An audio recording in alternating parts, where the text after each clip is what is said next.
What's up, you guys? I'm Dan. This is Frugal Not Cheap, and today we'll take a look at Social Security, how it works, and also how to think about when to start taking benefits.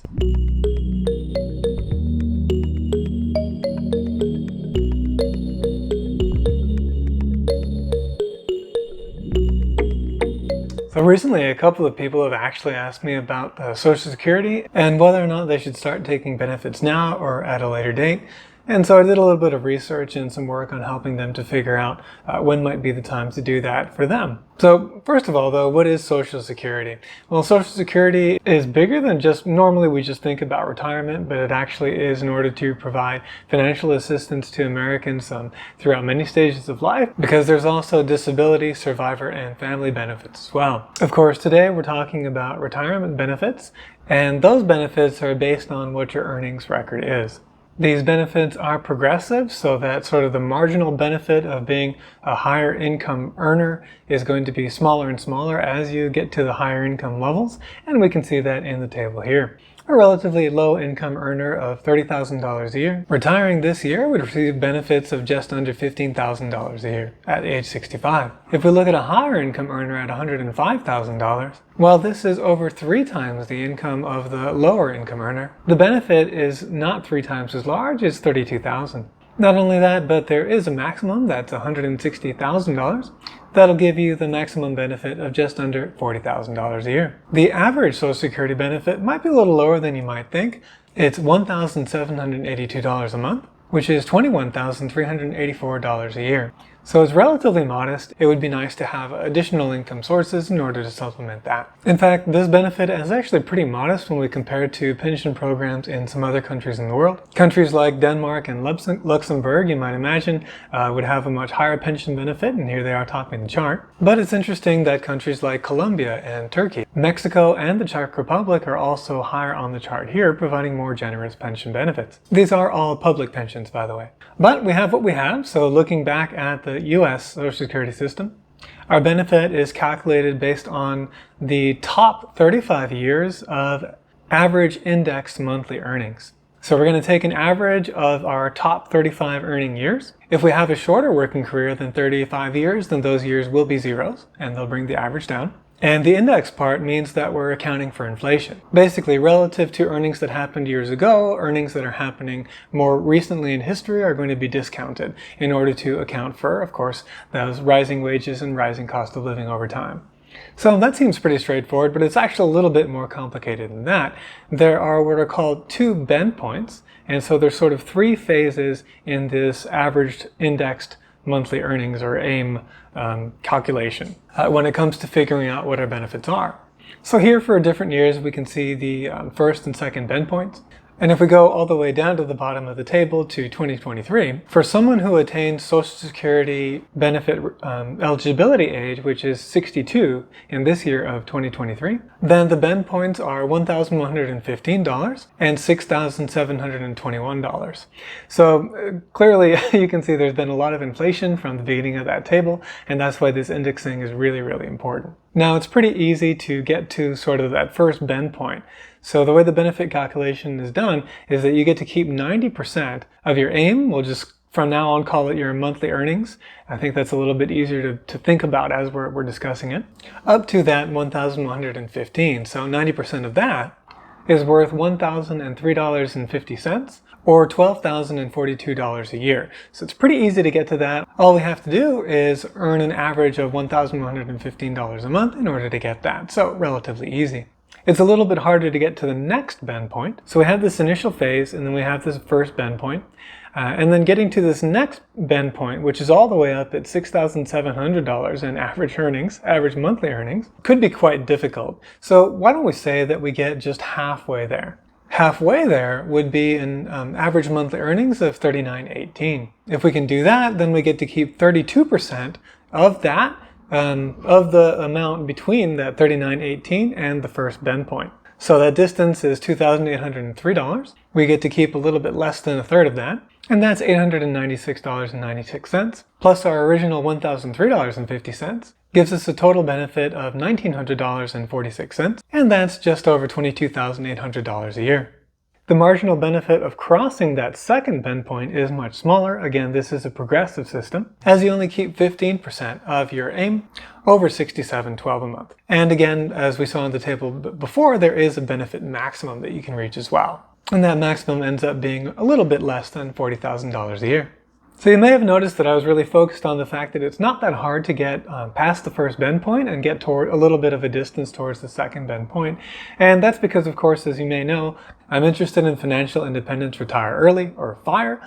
And what this tells me is that even with a relatively short working history, if you can get past that first bend point and partway towards the second one, then you can actually get a pretty decent benefit in retirement, even though you had a very short career. But today, as it was with my discussions with the two people I got to help do some planning with, our focus will be on traditional retirement, or semi-traditional. We'll look at a little bit of fluctuations, but we'll be looking only at the period from when a person is eligible for Social Security benefits, which is age 62. Now, the age that you're eligible, which is 62, is an early retirement. So the full retirement age is different depending on when you were born. But if you were born in 1960 or later, then it gets a lot easier. Your full retirement age is 67. For those in some earlier cohorts, then there's a little bit of math. You can see the table here, and you have a different full retirement age. For every month that you take Social Security early before this full retirement age, then you'll be losing some of your benefits. You'll lose 0.05%, which is about 0.56 percentage points per month.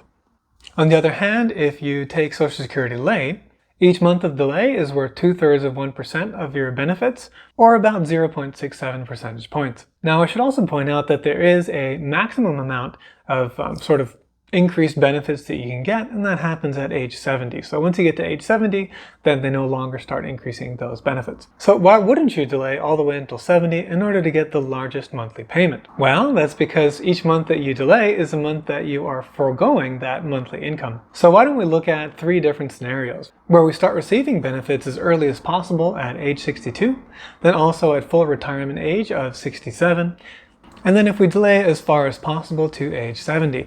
Then we can get an idea of the different extremes, and of course that gives you a sense of where it would be somewhere in the middle. Here's a chart of the cumulative benefits. So obviously we start earlier, we start receiving benefits earlier, but if we delay till 67, then we start later, but each of those benefits are a little bit larger. But I think it's pretty clear here that we can see that it takes quite some time for that, for us to break even, where the cumulative benefits actually cross. And that should make sense because each month that we're delaying, we're foregoing some thousands of dollars, over $1,000, whereas the increase of delaying that month is much, much smaller. In fact, comparing to taking the benefits at age 62, the full retirement doesn't break even against that until 2038 at age 77. And delaying until 70 doesn't break even against full retirement age until April of 2046 at age 84. Now, there are a couple of other factors I want to touch on that we should think about here. One of them, which favors retiring even earlier than this math suggests that we should, is that we have not discounted these future cash flows. So, probably $1 at age 62, which is closer in time from now than $1 at age 67, should be worth more to us. So what that discount factor is going to be very different depending on a person's temperament and about assumptions they're going to make about inflation and yada yada. But in any case, unless you're a robot, it's probably, and going to live forever, it's going to be non-zero.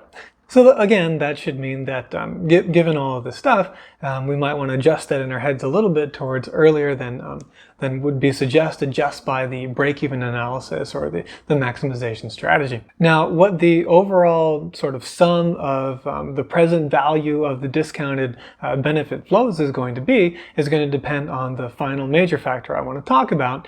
Of course, setting aside that you may have sort of taxes or any kinds of other idiosyncratic individual considerations, the major one, of course, is going to be life expectancy. These sort of really far away break-even ones aren't going to matter if, we have, unfortunately, a terminal illness at age 62 or 63. Now, the Social Security Administration does have, of course, actuarial tables because they're using those to come up with all of these calculations.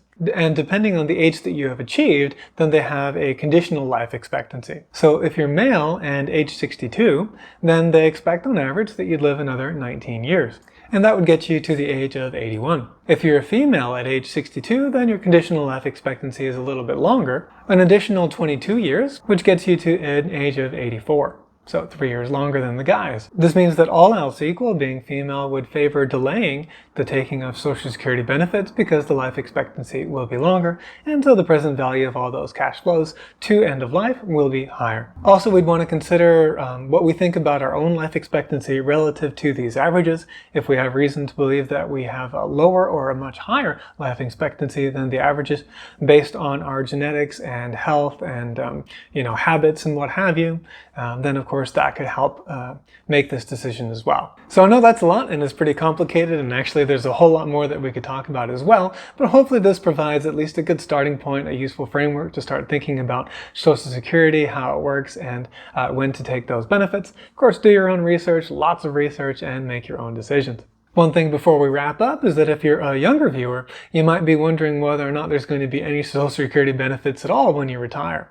And, while that doom and gloom stuff always makes good headlines, I would suggest that rather than it being a binary thing of 0 or 100%, 0 or 1, that probably there's some kind of middle road where, benefits could be reduced to make the program work, and so you could discount those benefits by some factor. Could be 50%, 70%, whatever it is, depending on what you think about the future. So that's it for now. Hope you found today's video helpful. If you did, please hit the like button and consider subscribing. Thank you very much for watching, and I will see you in the next video.